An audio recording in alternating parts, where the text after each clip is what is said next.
आज चाहिँ हामी लाग्यो है साथीहरू जङ्गलतिर साथीहरूलाई थाहा नदिइकन पछाडिबाट भिडियो बनाएँ है साथीहरूले कराउनुहुन्छ कति क्यामेरा निकाल्छु भनेर हामी चाहिँ हिँडेको च्याउ खोज्नलाई होइन जमुने च्याउलाई यस्तो पात पल्टाउँदै हेर्दै गर्नुपर्छ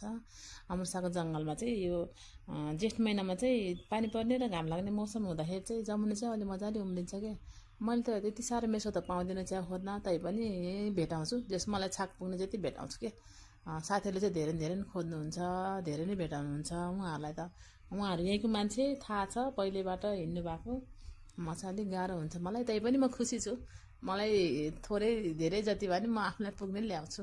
हेर्नु च्याउ खोज्न चाहिँ बेसरी दुःख छ हेर्नु यो पातहरूलाई पन्छाउँदै कुन्टा चलाउँदै खोज्दै गर्नुपर्छ ल हेर्नु साथीहरूले पात पल्टाउनु भएको कति दुःख छ कसैले लट्ठीले कसैले दत्याले कसैले खुर्पाले गरेर च्याउ चाहिँ बटाउनु पर्छ साथीहरू तर पनि रमाइलो हुन्छ जङ्गलमा चाहिँ अलिक गर्मी नै हुन्छ गुम्म वातावरण हुन्छ त्यस्तो साह्रो शीतल हुँदैन तैपनि अलिअलि च्याउ बटाउने आशामा चाहिँ हिँडिन्छ कि हामी चाहिँ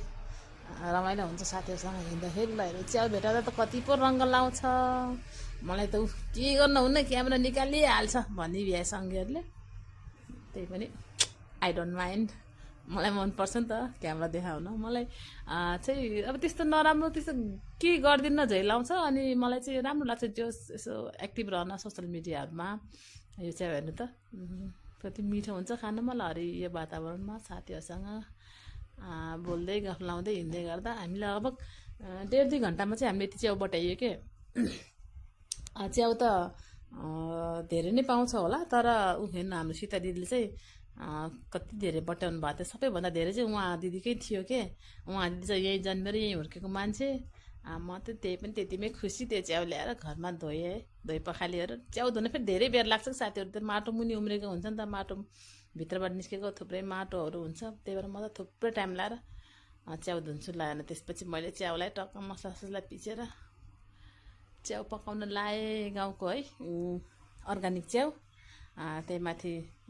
आगोमा पकाएको त छुट्टै हुन्छ कि त्यसको स्वाद चाहिँ मेरो छोराछोरीले चाहिँ रुचाउँछन् मैले पनि रुचाउँछु सुरुमा चाहिँ डर लाग्थ्यो मलाई च्याउ खाने च्याउ हो कि नखाने च्याउ झैलाउँथ्यो अब त जस च्याउ चाहिँ थोरै नचिनेको च्याउहरू देख्यो भने साथीहरूलाई यो खाना मिल्छ कि मिल्दैन भनेर सोध्छु अनि साथीहरूले मिल्छ राख भन्नुहुन्छ कसैले चाहिँ यो मिल्दैन फाल भन्नुहुन्छ त्यस्तै हो साथीहरू हेर्नु न यस्तो गरेर मैले टक्क च्याउ चाहिँ मिठो